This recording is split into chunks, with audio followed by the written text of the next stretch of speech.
What is up, my friends? Lauren Sisler here with AL.com, ringing in the new year 2021. Happy 2021 to all of you. Thank you so much for joining us. We are hanging out here for another edition of SEC Insider as we close out the 2020 college football season. This brought to you by All South Appliance Group. We appreciate our sponsors and all they've done for us all season long. We appreciate the support. Go check them out.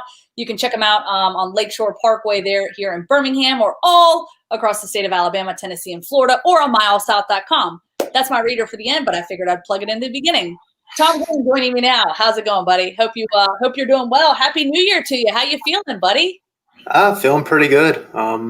Just got to see my mom for the holidays and traveled to Orlando for the Citrus Bowl, and been pretty busy this whole time though with the obviously the bowl game, coaching hire, all that good stuff. So it's been an eventful holiday season for sure. Yeah, no sleep for the weary. It figures when things wrap up, there's always something on the other side of it to get into, to talk about. We're always turning the page to the next thing for sure. Just want to get your thoughts. We'll get into the coaching hire, Bryan Harsin. I know that era has officially begun. Want to get some thoughts from you on that as the coaching search begins for coordinators and whatnot. And then just got some news and nuggets about transfers and NFL draft prospects and whatnot. So we'll start, though, with the Citrus Bowl. Obviously, Auburn falling to Northwestern 35-19. Not the way that this Auburn football team had hoped that they would finish off this season. And it's been a tumultuous season for a lot of people, including the Auburn Tigers. Just sort of your takeaways from that and what you kind of saw and, what it sort of means moving forward. I don't think it should be too much of a surprise that they lost that game, just considering everything that transpired over the previous, 2 or 3 weeks. You're looking at a team that, saw its head coach get fired, a guy who, players really loved. There was all the, drama with the coaching search playing out kind of over social media and message boards and all that. And then, you have Anthony Schwartz opt out of the bowl game, your second best receiver. You have several players either injured or out for COVID-19 protocols.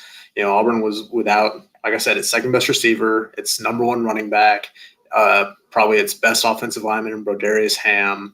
They're missing a couple, defensive backs, 2 starting defensive linemen.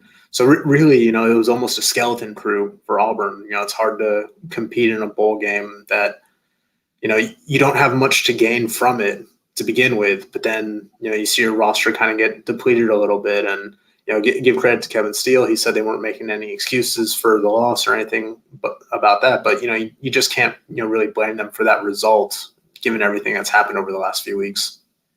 Yeah, definitely.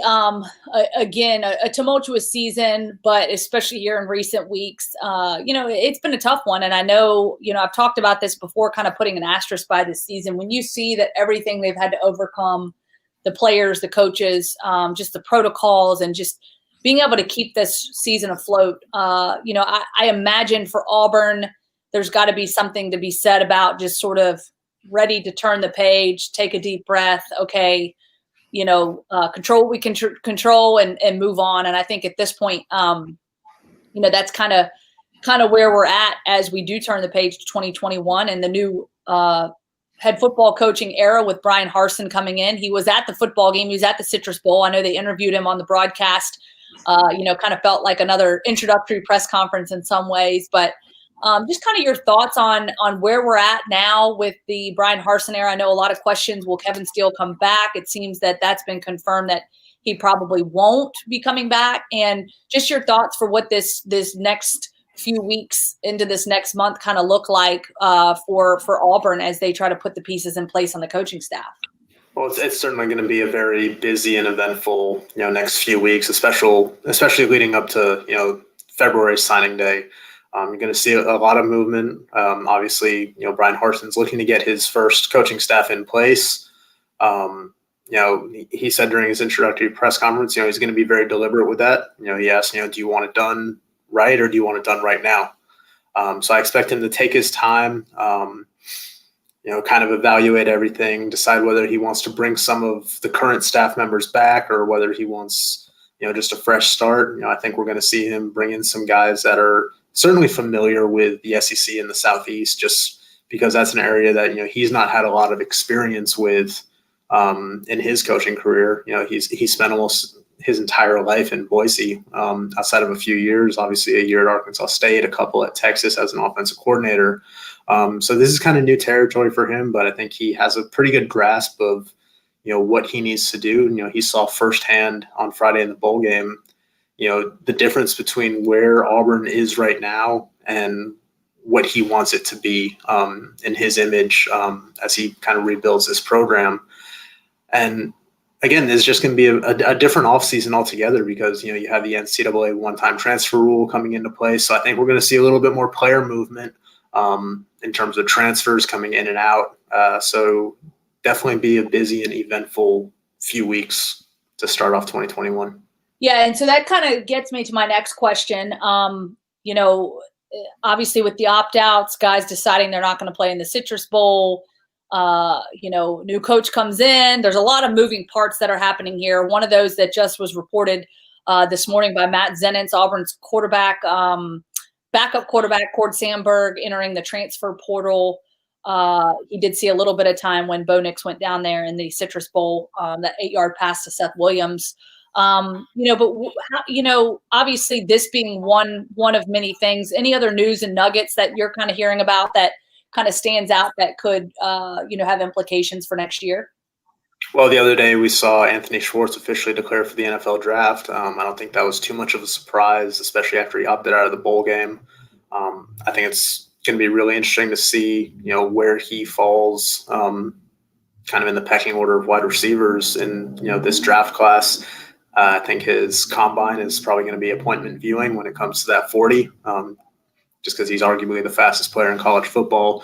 And then just this morning, Matt Zenitz reported that Seth Williams will likely be entering the draft too. So that leaves Auburn without its top two wide receivers from the last two seasons. Obviously some shoes to fill there. Cord Sandberg leaving, as you mentioned. I don't think that should come as too much as a surprise. He's a guy that, has had a long relationship with Gus Malzahn, and, he's, 25, 26 years old. Remember he was coming out of high school originally in 2013 before pursuing a minor league baseball career.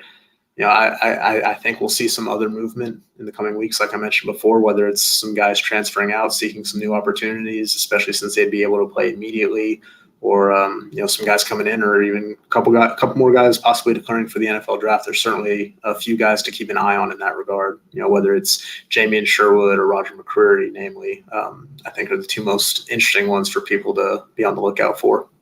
Yeah, and you bring up an interesting point as we kind of wrap things up.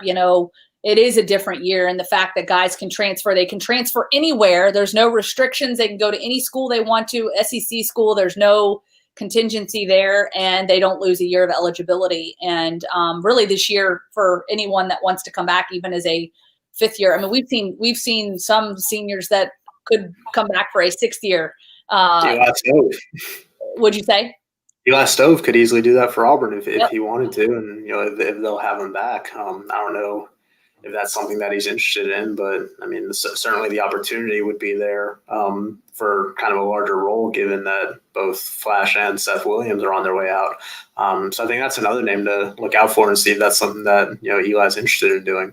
Yeah, I think that's a great point. And obviously the coaching staff, Bryan Harsin, namely, will have his hands full as he tries to get to know the players that he has, gets to know the players he knows that are going to stick around. And then, of course, any potential for players that, might come in, transfer in, as well as potentially, the recruiting obviously never stops. And I don't know, there's just a lot to unpack and a lot to unfold. So as you mentioned off the top of the broadcast, it's been busy, and I imagine it's going to stay pretty busy here these next several weeks as we kind of turn the page to this new Bryan Harsin era and what that looks like. But we appreciate your insight as always, Tom.